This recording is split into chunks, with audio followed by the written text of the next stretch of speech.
بسم الله الرحمن الرحيم. الحمد لله والصلاة والسلام على رسول الله محمد وآله وصحبه ومن اهتدى بهداه. جيشتنا آتي سطو يازدي سورة النحل كأو آتش داخواي قورا ببيغمبر دفرمي صلى الله عليه وسلم يوم تأتي كل نفس تجادل عن نفسها. طبعا لبيج يومكي فعلك محذوف هي كلتفسير كرنا كيدا دبيبيلين يعني آموشغاريان أي محمد صلى الله عليه وسلم بيريان خوا أي محمد صلى الله عليه وسلم شوين كوتوانت خلقي لتي ياتيان بيرخوا يوم أو روجي كما بس قيامتا تأتي يعني دهندرين كل نفس همو كسك همو مروفك همو بشرك تجادل برقريدك دفاعدك عن نفسها لخوي يعني قيامتيان بير خوا كقيامت روجك تيدا كسي لبرنيا هر كسي ديوت دفاع لخويك بيانو بوخوي بينتوا لا خوي قورا عذر بوخوي بينتوا او جار وتوفى وردقرنوا نكر ببود نسرابي يا زيادة بود نسرابي خواشتي واناكا وهر وها چاکشت کرده به خوای گەورە چاکەکەی وەکو خۆی نەک وەکو خۆی وەکو دەرسەکانی پێشووتر جاری وهەیە دە ئەوەندەی خۆی و سەد ئەوەندەی خۆی بۆ نووسیوی کەواتە لە قیامەتەوە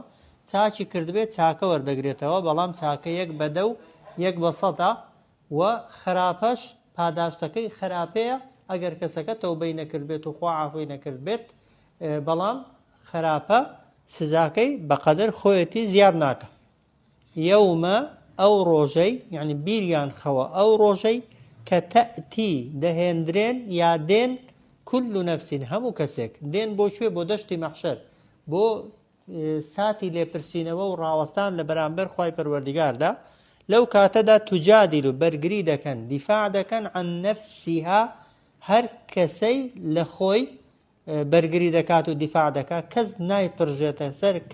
كس بيري بل وقدلي لا بوكسي دي كناتي يوم يفر المرء من أخيه وأمه وأبيه طبعا إنساني بيباور لبر دايكي بابي براي كسي نزيكي لبر هموان هالدي وهمو كسيك بجورك سرقالة ناي برجة سر أو بير لكسي دي كبكاتوا فاشان وتوفى ورد قرنوا بيان ددريتوا كل نفس همو كسيك ما عملت باداشتي أويك كردويتي وهم لا يظلمون اوان هیچ تمكيان لناكر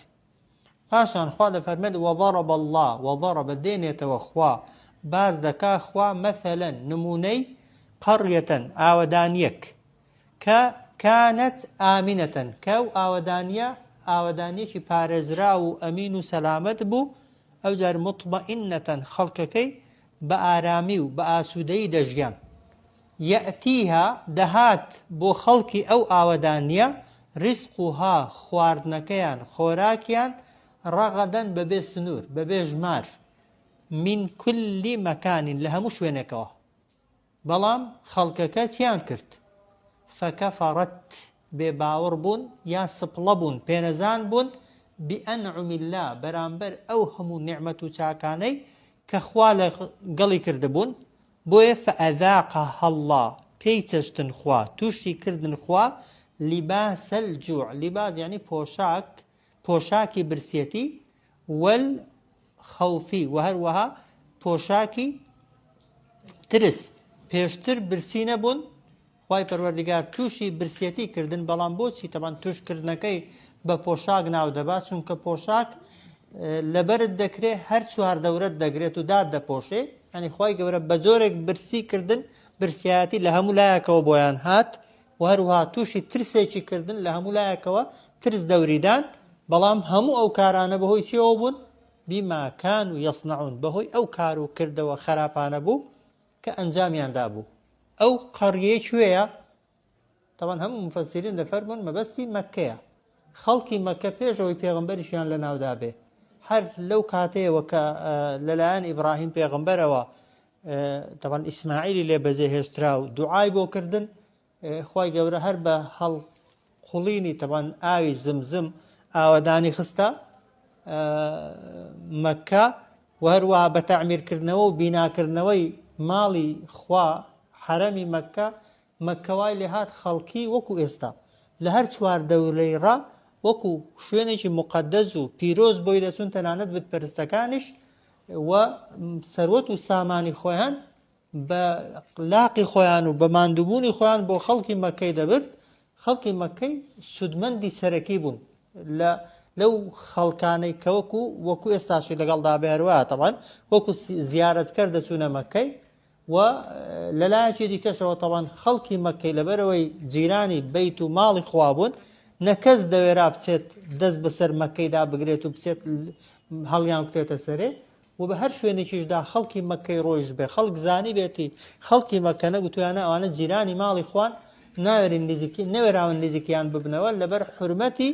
ماڵەکەی تەمەن هەم خۆراک و خواردنیان پێداون هەم خۆراک و خواردنیان لێکڕیون تەمەن بە قیمەت و پارەی زۆرتر پێیان وا بۆ مبارەک و پیرۆزە و هەروەها هیچ کەسێکیش دەستدرێژی نەکردوونەتە سەری بەڵام کە خوای گەورە نیعمەتی هاتنی پێغمبەری لەگەڵکردن محەممەد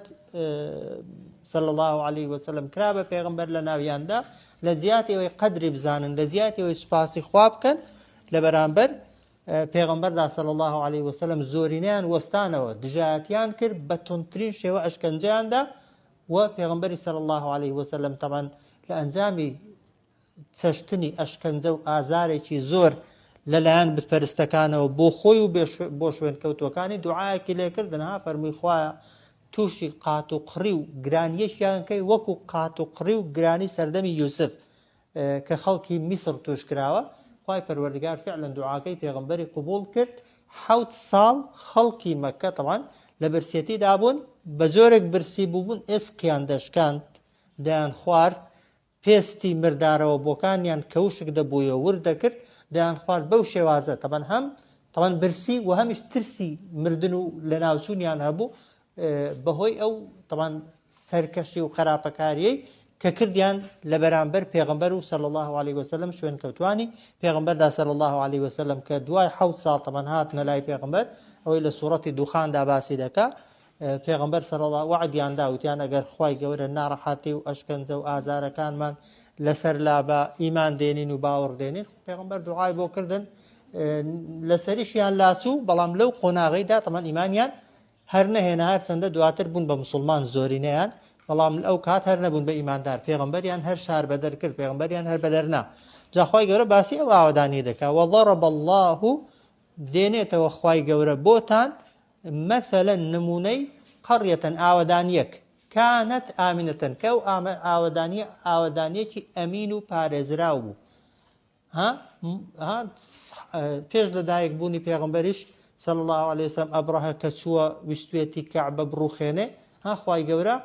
بۆ خۆی دیفاعی لە کەعبە کردووە بۆ خۆی کەعبەی پاراستووە و خەڵکەکەشی پاراستووە طبعا ئەبرەهە نە کەسی پێکوژراوە لەوێ و نەتوانی ویشێتی ماڵی بیت تێکدا خوای گەورە خۆی و سوپاکەی هەموو لە ناو بردن ئەو جار مطمئنەتەن ئەو خەڵکە زۆر بە ئارامی و بە ئاسوودەی دەژیان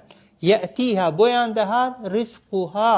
خواردنەکەیان ڕەغەدەن بەبێ سنوور بەبێ ئەوەی وەک دەڵێ بۆی ماندوو بن و بتوانن بژمێرن هێندە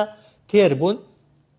من كل مكان لها مجرقاكوا فكفرت بلام سبلو بينزان بون بأنعم الله بوهم نعمة ساكاني كخوال قلي كردبون بوي فأذاقها الله سشتي بيان توشي كردن خواي قورا لباس الجوع سزاي برسيتيو ترس بما كانوا يصنعون بهوي أو كارو كرد وخراباني كأوان أنجاميان دده ئەو تەمان ئاگادارکردنەوەیە بۆ هەموو کەسێک تا قیامەت خەڵکی مەککە کە جیرانی ماڵی خوای پەروەردگار بوون و کاتی خۆی ئیبراهیم پێغەمبەر دوعای بۆ کردبوون بەڵام کە سنووریان بەزاند و تێیان پەڕاند هیچیان فریان نەکەوت و دادی نەدان هەر کەسێک خوا چاکەی لەگەڵکە وعدی خوایە شکرانەی بکە خوا بۆ زیاد دەکا سپڵە بە و پێنەزان بە لە بەرامبەر نیعمەتەکەیدا خوای گەورە بە جۆرێک لە جۆرەکان نیعمەتەکەت لێ دەگرێتەوە لای کەمی ئەو جار دەفەرمێت وەلەقەد جاءهم سوێن بەخوا بە بێگومانی هات بۆیان رسول منهم نێردراوێک پێغەمبەرێک لەخۆیان وەلەقەد سوێن بەخوا بەبێ گومانی جاءهم هات بۆیان رسول منهم نێردراوێک پێغەمبەرێک لەخۆیان بەڵام فەکەذەبوه ئەوان پێغەمبەرەکەی خوایان نێردراوەکەی خوایان بە درۆزانێ بۆیە فەئەخەذەهم تووشیان بوو بەسەریاندا هات العەذاب و سزا وهم ظالمون و ئەوان کەسانێکی تاوانبار و ستەمکار بوون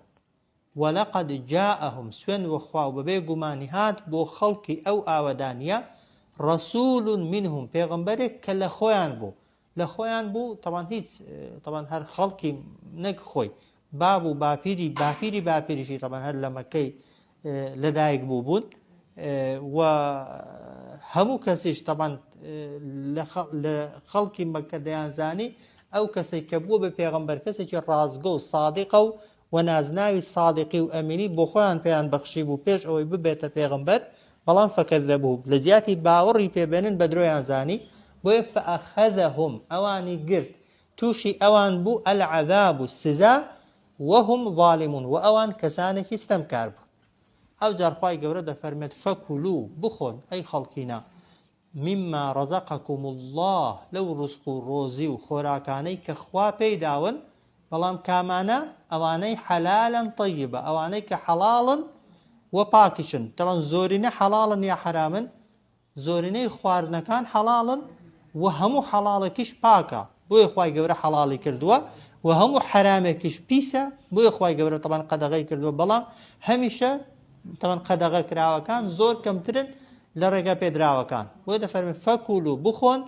مما رزقكم الله لەو ڕزق و ڕۆزی و خۆراک و خواردنانەی کە خوای گەورە پێداون و حەڵاڵن و پاکن بەڵام ئاگاتان لێی بێ وەشکوروا نعمەت الله سوپاس گوزاری نیعمەت و چاکەکانی خوا بکەن ئین کنتم ئەگەر ئێوە ئیاه بەس خوا تەنها خوا تعبدون دەپەرستن یعنی ئەگەر کەسێک لەسەر نیعمەتەکان شکری خوای پەروەردگاری نەکرد یعنی لە شکرانەکردندا خوای نەپەرستووە چونکە شکرانەکردن جۆرێکە لە عیبادەت تەنها و تەنها دەبێت بۆ خوای بێ شکرانەی حەقیقی و پاشانیش ناکرێ خوا چاکەی لەگەڵدا کردبی ئەتۆ لە بەرامبەریدا سپڵە و پێنەزانبی ئەگەر کەسێک پەرداخێک ئاوت داتێ پێویست بەوەی بکە ئینسان سوپاسی کا و دەستخۆشی لێ بکە وایە کەسێک چاکترین کەمترین چاکەر لەگەڵدا بکە مەفروض وایە ئینسان وەفای هەبێ وایە ئەدی خاوەنی نیعمەتە حەقیقیەکان خاوەنی دروستکراوە ئەسڵیەکان کە خوای گەورە چەندە پێویستی بە سوپاس گوزاریکردنە بۆیە سوپاسکردن جۆرێکە لە عیبادەت و خواپەرستی تەنها و تەنها سوپاسی حەقیقی ستایشی حەقیقی شکرانەی حەقیقی پێزانینی حەقیقی دەبێت بەس بۆ خوای بێ شکرانە بژێریش عولەما دەفەرمون سێ بەشە ئینسان دەبێت هەر سێک جۆری شکرانە بژێریەکەی تێدا بێ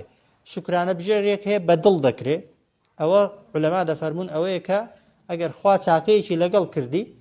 پێت خۆش بێت لە ناخەوە ئەو چاکەیە لەگەڵ خەڵکی کەشدا بکرێ حەسادەتت نەبێ ئێرەیت نەبێ پێت یعنی وەک دەڵێ ڕەزیل بی پێت خۆش بێ مادام خوا داویە بە تۆ کەسی دیکە نەیبێ هەر چاکەیەک بۆ خۆت هەتا حەز لێبێ خەڵکیش هەیبێ فعلا ئینسان خۆ بۆی ئیسراحەت دەکەی ئەگەر ئەوانەی تۆ هەتن خەڵکیش هەیان بێ کەس پێویستی بە تۆ نابێ نیعمەتی خۆت چاکەکەی خۆت بۆ خۆت دەبێ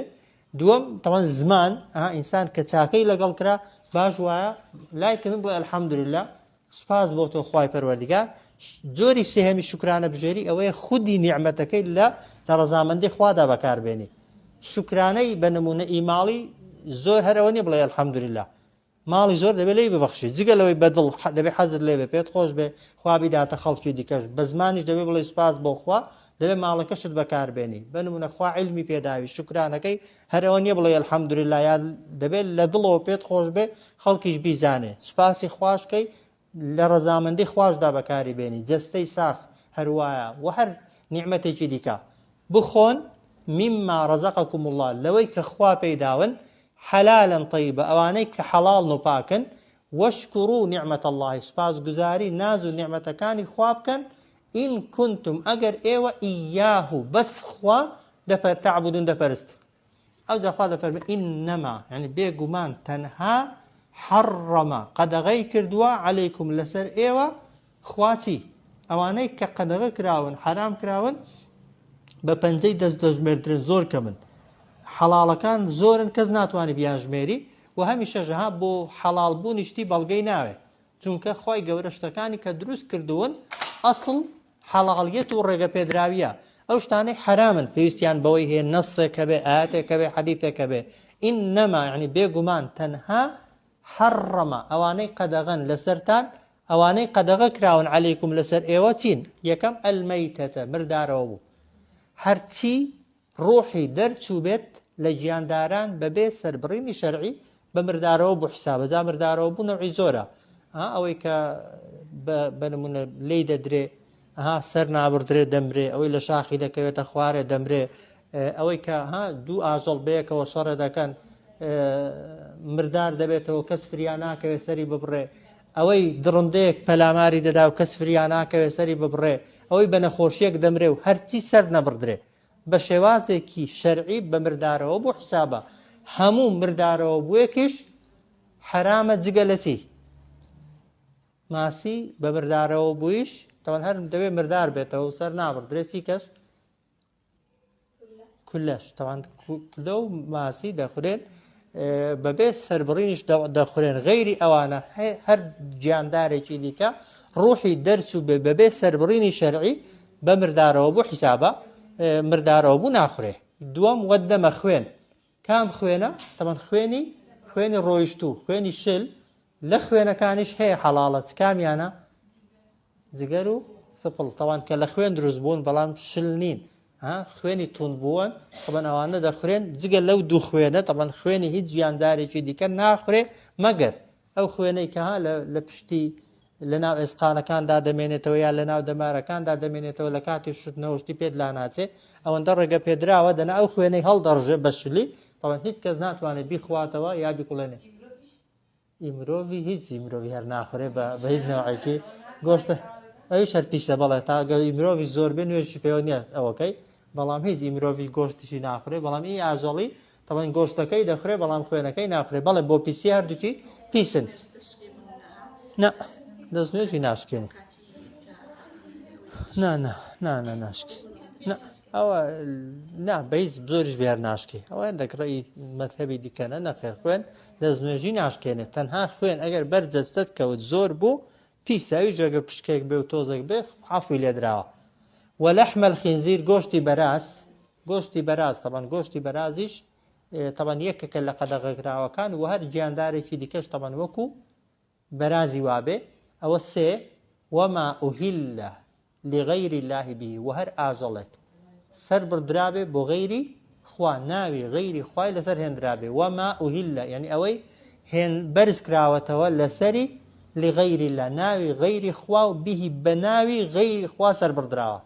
جا ئەوە تەمەن یەکەم بسم الله کردن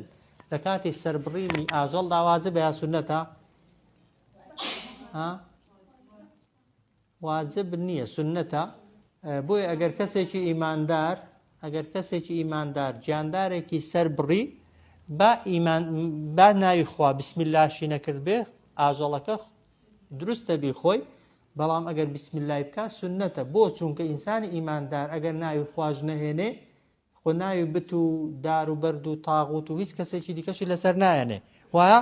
بەڵام کەسێکی ئیمانداریش گیاندارێکی سەر ببڕێ بەڵام لە کاتی سەربڕیندا بڵێ ئەوە بۆ لاتیە بۆ عوزەیە بۆ فڵان مەسئولەیە بۆ فڵان سەرکردەیە بۆ فڵان قەبرەیە بۆ فڵان زیندوەیە مردووەیە بە ناوی کەسێکی دیکە سەری ببڕێ ناوی غەیری خوای لەسەر هێنرابێ بۆیە سەربڕاوی بتپەرستان جایز نێ بیخۆین بۆ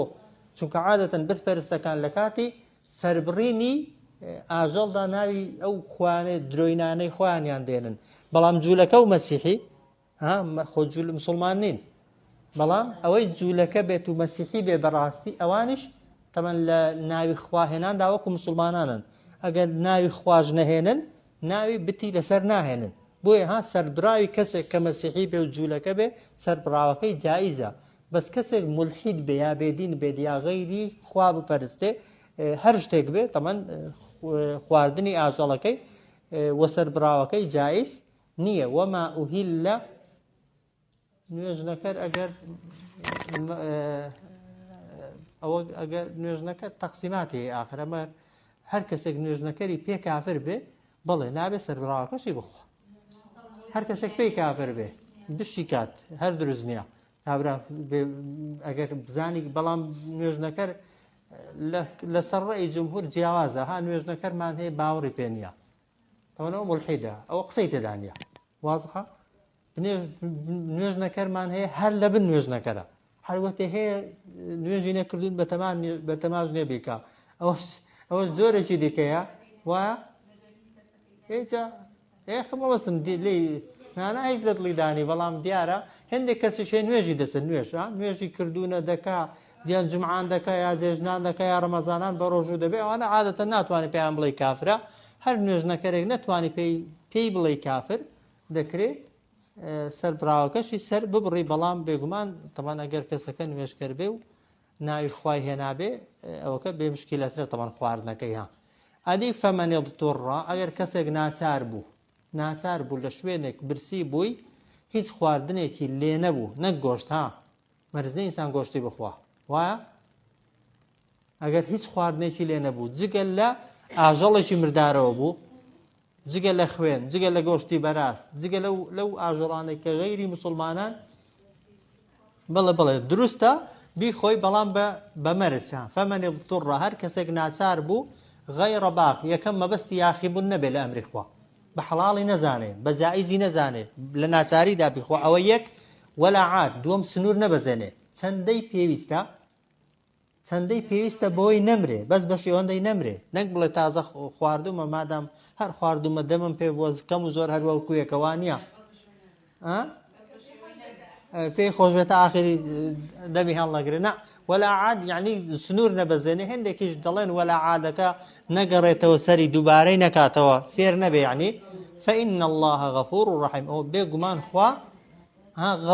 غەفور یعنی شتەکار گوناهە بەڵام لە ناچاریدا خوارەی پێداوی خوای گەورە لێت خۆش دەبێ وە میهرەبانە و بە میهرەبان و بەزەیش ئەوە بۆ هەموو شتێکی دیکە وایە هەر گوناهێک ئینسان ناچار بوو بیکە ناچار یعنی مەجالت نەبوو لێی دەرچی چەندە ڕێگەت پێدراوە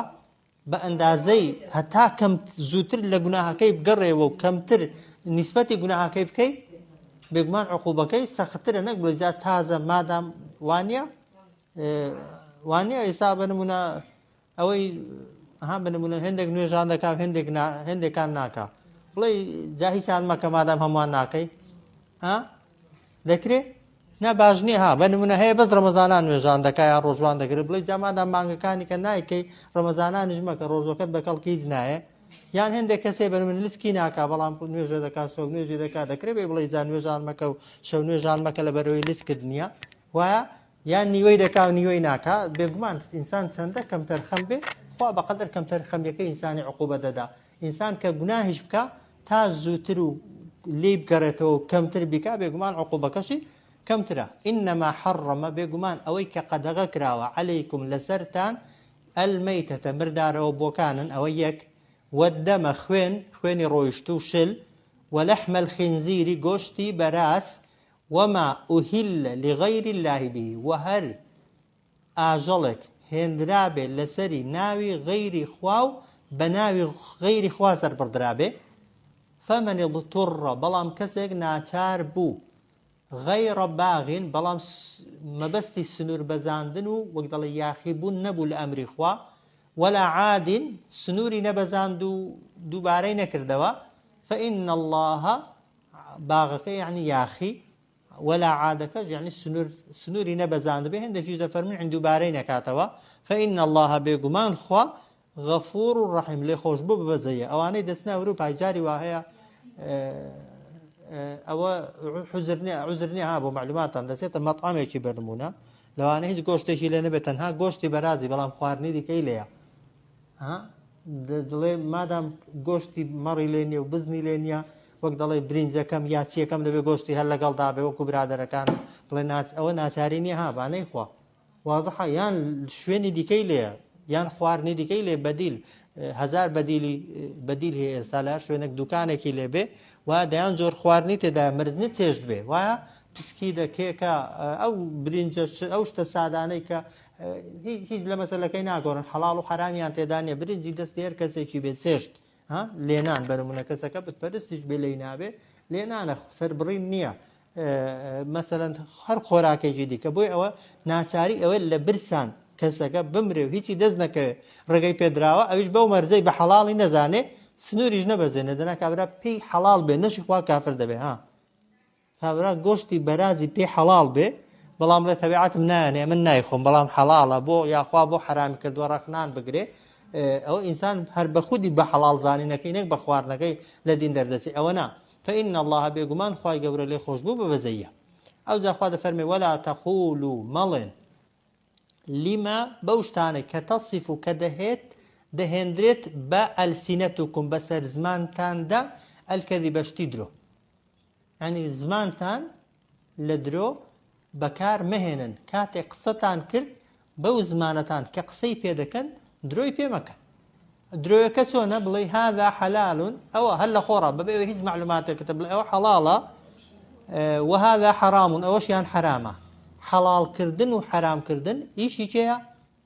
تەنها ئیشی خوایە لەسەر زەویدا هەر کەسێک ئیدعای ئەوەی بکە بڵێ دەتوانم یا حەقی ئەوم هەیە بۆ خۆم شتێک حەڵاڵکەم یان شتێک حرامکەم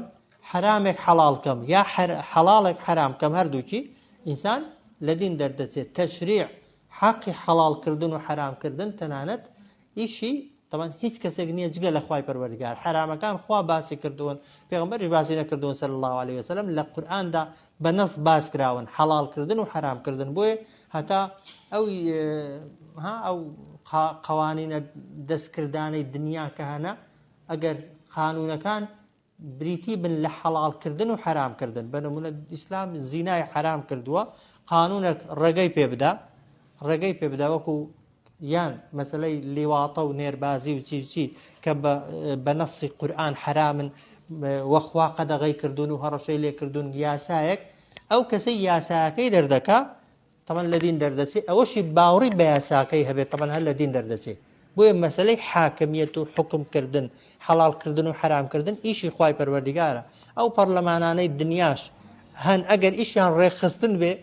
ڕێخستنی ژیانی خەڵکی بێت بە وردکردنەوەی یاساکان بێت ئەوە یاساییە قانونی مرور و ڕۆیشتن و هات و چۆ و غرامە و نازانم شتی لەو بەباتانە کەشتی دنیاین و تێک ناگیرێن لەگەڵ هیچ نەسێکی شەرعی بەڵام ئیشیان ببێتە حەڵاڵکردن و حرامکردن و قانون دەرکردن پێچەوانەی تەمەن شەرعی خوا و دینی خوای گەورە ئەو کاتە دەچنە بابی تەمەن هاوبەش و شەریک شیرکی حاکمیەت و بڕیاردان بۆ خوای گەورە بۆیە دەفەرمێت ولا تقولوا لما تصف ألسنتكم مەڵێن ئێوە ئەی بتپەرستەکان ئەی بێباوڕەکان لما تصف ألسنتكم بەو شتانەی کە دەهێت بەسەر زمانتاندا الكذب قسەی درۆ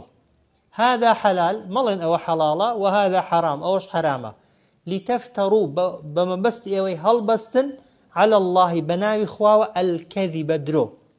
إن الذين يفترون على الله الكذب بيقمان أواني هل دبستن بناوي خواوة درو لا يفلحون قد سرفراز نابن جاري وهاي كسكب بو خوي دروان دكا طبعا هر تاوانا درسي رابردو باسمان كر وثمان إيمان دا نابي دروبكا ويا بلام هر چونشي بي اگر دروبكي و بناوي خوتو دروبكي شتيكا بەڵام ئینسان قسە بکە ئی خۆی بێت و پاڵیشی داتە لای خوای ڕێی خۆت بێ بۆچوونی خۆت بێ هەوا و ئارەزووی خۆت بێ بشی خەیە بشی دێ لای خوای و پاڵی دێ لای خوای گەورەوە دەبێتە دوو جەریبە دوو تاوانجا ئەوە مەرزنی ئیلا قسەیەکی بکەی بڵێ ئەو ئاەتە فتوایەکی دەدەی بڵێ ئەو بڕیاری خوایە بەڵام تێگەیشتنی خۆتە بۆ ئاەتەکان فتوایەکی دەدەی هەتا زۆر جاری کەش باسم کردووە لە بابەتی خلافیدا ئەو بابەتانەی لە بینی عولەمادا جیاوازیان تێدایە ئاەتێک کە چەند معنایەک هەڵدەگرێت کاتێک کە ئینسان تەفسیری دەکات لێکدانەوەی بۆ دەکات دەبێت بڵێ تێگەیشتنی خۆمە بۆچوونی خۆمە ئەمن پێم وایە ئەمن وا تێگەیشتومە نەک قسەی خۆی بێت سوێندیش بخوا بڵێ ئەوە بڕیاری خوایە ئەوە قسەی پێغەمبەرە ئەوەی ئاوان نەڵێ ئەوەی ئاوانەکە مسلمان قسەی خۆت نابێ پاڵدەی لای خوای گەورە هەتا ئەگەر ڕاستش بێ ولا تقولوا لما تصف ألسنتكم مەڵێن بەو شتانەی کە بەسەر زمانتاندا دێن درۆ یعنی درۆ بەسەر زمانی خۆتاندا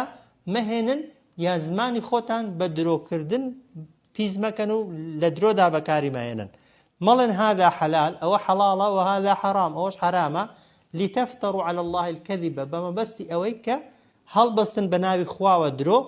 إن الذين يفترون على الله الكذب بيقمان أواني هل بستن بناوي خواوة درو لا يفلحون قد سر فراز نابن خواذا فرمي متاع قليل آقاتان لي بالدنيا رابواردنو وقدالي جيانكي كمو كاتية ولهم عذاب أليم بو أو زورة كسانة آمادكراوة سزاكي زۆر بەێش کە ئێستا بەدەیان کەسی لەو بابەتانەمان هەیە فتوان دەدا قسان دەکا بە ناوی دینەوە بە ناوی پێغەمبەرەوە خۆی کردووە بە نوێنەری خوای بە کەیفی خۆی خەڵکی بۆ بەهەشتێ بەڕێ دەکا ئەوی بۆ جەهەنەمێ بەڕێ دەکا ئەوی تەکفیر دەکا ئەوی تەضلیل دەکا ئەو جۆرە فتوادان و بڕیاردانە و پاڵدانە لای خوش و بە ناوی خوا قسەکردنە کەس ڕێی پێنەدراوە ببێتە وەکیل و نوێنەری خوای گەورە مەتاع قەلیل ئاگاتان لێی بێ ئەو دنیایە ڕابواردنێکی کەمە ولهم عذاب أليم بوشيان آما دكراو سزاياكي بإيش بزوريش طبعا أو زورة قصانة دكانو بالي ددن الله إخواي قورا زورتر بودس كوتي دنياية بو إخوة فرمي آغاتان ليبي متاع قليل أو جياني إيوتيدان جيانو رابواردنيكي كما ولهم عذاب أليم بوان آما دكراو سزاياكي بإيش فاشان خواه فرمي وعلى الذين هادوا ولا سر أوانيك يهودي بون يعني جولكا شوين كوتواني موسى حرمنا قد غمان كردبو ما قصصنا عليك من قبل اوشتاني كجرامان وباس مان كرد بسر تودا بيشتر اوشتاني كلسر ايو حرام واضحة لسر جولك كانش لسر يهودية كانش حرام بو وزائدا طبعا حرام كراوة كاني سر جولك كان هندي چي ديكش بون طبعا هر اوان دنبون جولك كان طبعا بيشوتر لسورة أنعام دا خواهي قورا باسي دكا طبعا وكو سزا خواهي قورا بزي مرو بزنو هر بز أو سوري إيما دي خوين كحلالة بي خوين طبعا أوان بويان نبو بيخون بهيج شويجي وهر جاندارك نينوكو بي هبا دبوان نيخون وكو مالك شتي حلال بلام خواوكو عقوبة وسزا لسري حرام كردبون بۆی ئەوانە مردارەوە بوو لە هەموو دینەکاندا هەر حرام بووە خوێن لە هەموو دینەکاندا حرام بووە و گۆشتی بەراز و ئەوانەش تەوان هەر قەدەغەکرا و حرامن ئەوەی کە ئێستا دەیخۆن بۆ خۆیان حەڵاڵیان کردووە وعلى الذين هادوا حرمنا ولسر أواني كيهودي بون قدغمان كردوا ما قصصنا عليك أويك جراو ما نتو بسرتو دا بيشتر هذا فرمي وما ظلمناهم إما استمان لأوان نكر كاتك كسزامان دان وعقوبة مان دان ولكن كانوا بلكو أوان أنفسهم بوخويان يظلمون استميان لخويان كرت بهوي تاوانو خرابكاريوه وعلى الذين هادوا لسر أوانيك يهودي بون حرمنا قد غمان كردبو ما قصصنا عليك من قبل أويك جراو ما نتوى بسرتودا بيشتر لآياتكان ديكا وما ظلمناهم إما استمان لنا كردن كاتك كشمان لي حرام كردن ولكن كانوا بلكو أوان أنفسهم هربو خويان يظلمون استميان لخويان كرد صلى الله على سيدنا محمد. أنا يا صاحبي أجمعين.